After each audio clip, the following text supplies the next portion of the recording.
This time for our devotional, we're still going to continue with the reading of the Gospel and knowing Jesus more, particularly diri sa iya birth. But right now, we're going to move on sa another set of characters naman nga involved with this story. And now we're going to read from the book of Matthew, chapter 2, verses 1 to 12. So, the title of this passage is The Wise Man Visit Jesus. So, again, the wise man visit Jesus. So, as I read, verse 1, Jesus was born in Bethlehem in Judea. This happened while Herod was king of Judea. After Jesus' birth, wise men from the east came to Jerusalem. They asked, "Where is the child who has been born to be king of the Jews? We saw his star when it rose. Now we have come to worship him." When King Herod heard about it, he was very upset. Everyone in Jerusalem was troubled too.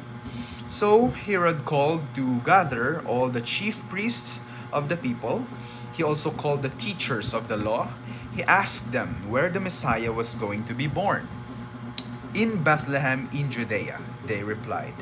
"This is what the prophet has written." He said, "But you, Bethlehem, in the land of Judah, are certainly not the least important among the towns of Judah. A ruler will come out of you. He will rule my people Israel like a shepherd." So we can read this sa Micah chapter 5 verse 2. Continuing, then Herod secretly called for the wise men. He found out from them exactly where the star had appeared. He sent them to Bethlehem. He said, "Go and search carefully for the child. As soon as you find him, report it to me. Then I can go and worship him too." After the wise men had listened to the king, they went on their way. The star they had seen when it rose went ahead of them.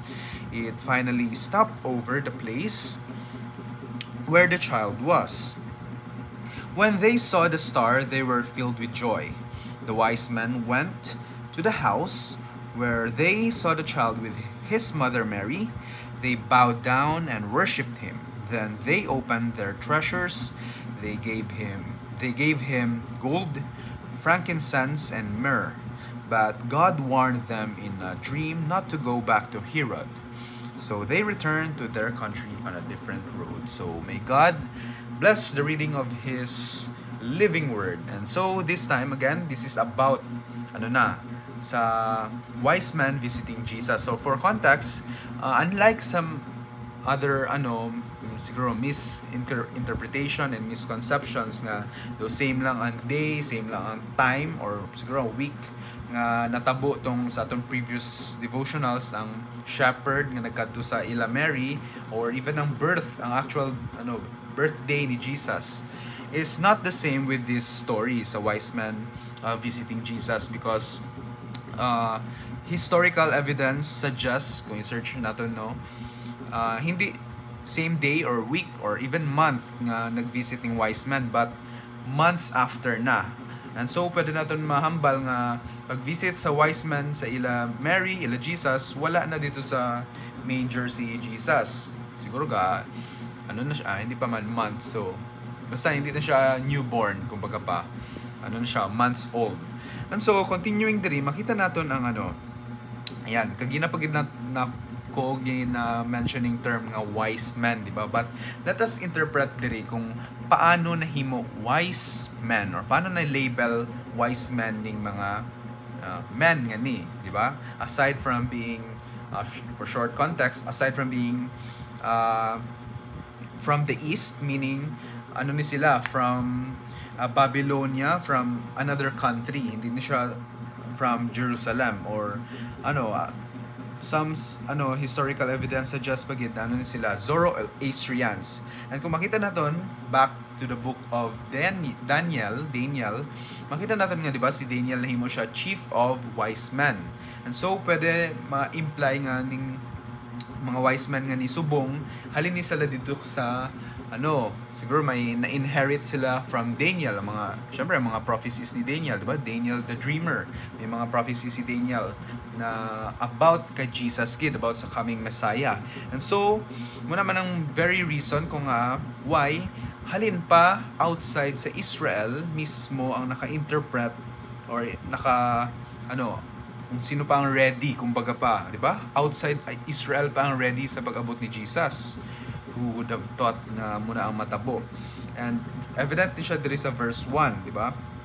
And isa pa gid is, diri natin makikita ang first step as to paano sila nahimo wise, paano sila natawag na wise. And first is that they were wise because they seek Jesus. They sought Jesus. Nangita gid sila or ginpangita gid nila si Jesus, di ba? Halin pa sila sa east to Jerusalem. So 8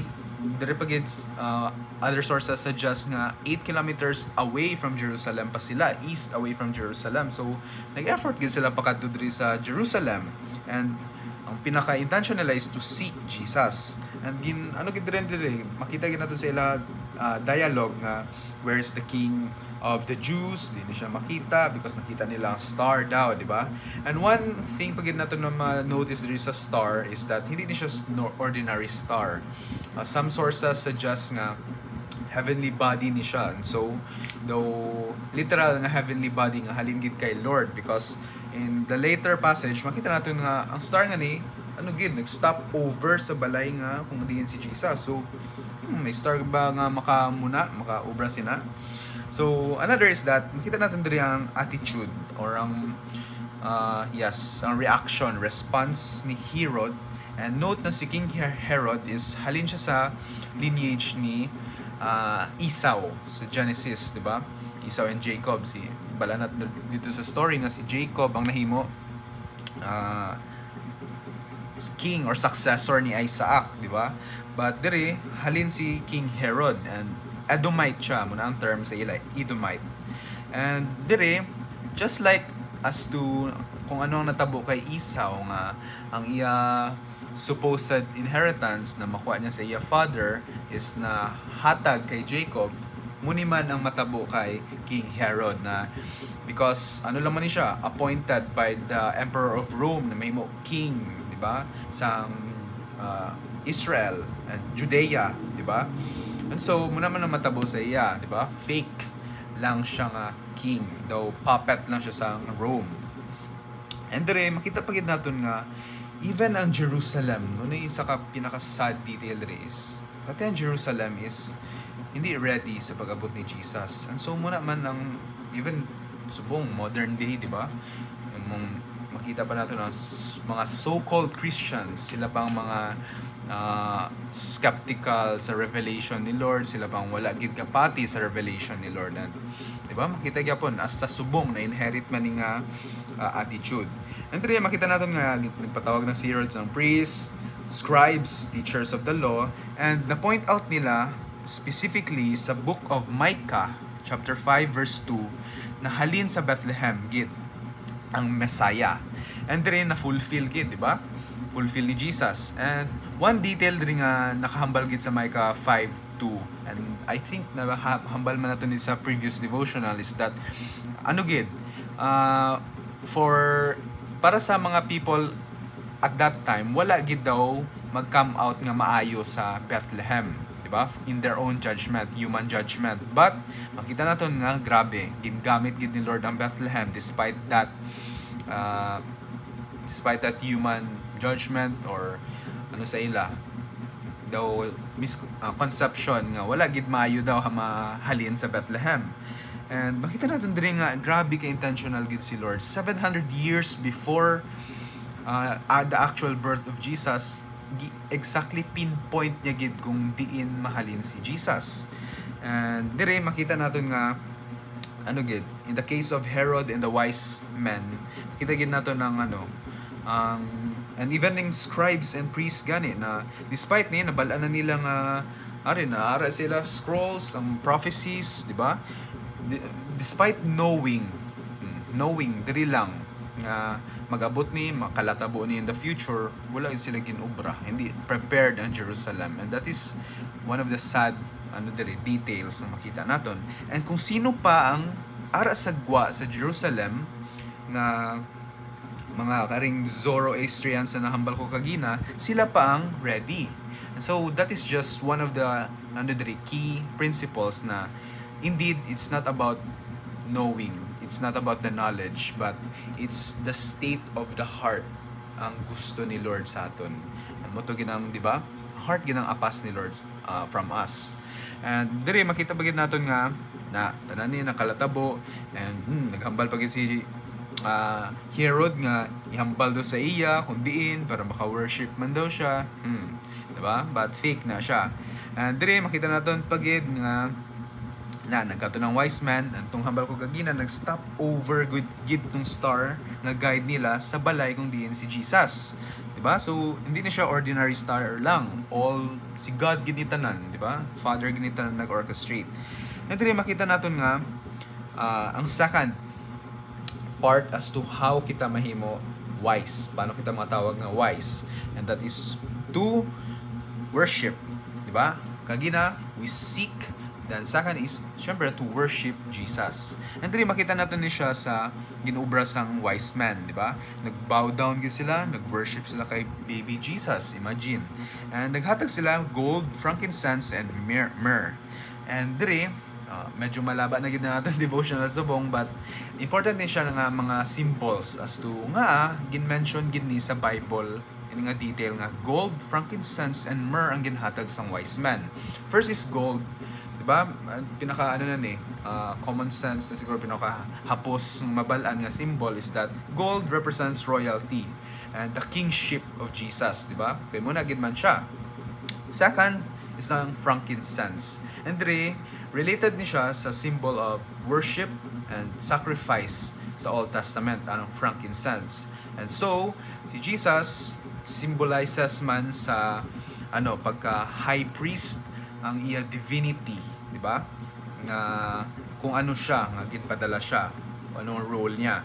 And second is ang myrrh. And ari ang isa sa mga pinaka amazing symbolism because sa before ang myrrh ginagamit din siya sa embalming, sa burial or sa mga death ceremonies. And so dili man makita naton ang symbolism sang myrrh about kay Jesus na about sa iya humanity, about sa fact na mamatay man siya, and hindi lang mamatay but magpakamatay siya for us, for our sins, his sacrificial death. And grabe, no? Grabe ka-intentional sa Lord, even in these small details. And lastly, there is a verse 12, makita natin nga, syempre, naghambal diba si Herod kagina nga, may report daw sa iyang information about kay Jesus, but ginwarningan ang wise man ni God through a dream nga hindi magkadto balik kay Herod. And isa pa gini sa key principles na makita natin nga bisan si Lord, di ba, magamit din siya sang supernatural ways, and that is one is sa aton dreams to communicate with us. And that is the whole passage about. So in conclusion or summarize naton, being wise, paano kita mahimo wise is first to seek God, seek Jesus. And second is syempre to worship Him. And muna ang two ways that we can truly be wise enough, we can truly be called wise because we seek God and we worship Him in spirit and in truth, syempre. And so for our application, diba? Syempre may application kita. First is that in what way are we seeking God in our everyday life? And second is in what way naman are we worshiping Him in our daily life? And so that's it for our devotional for this time.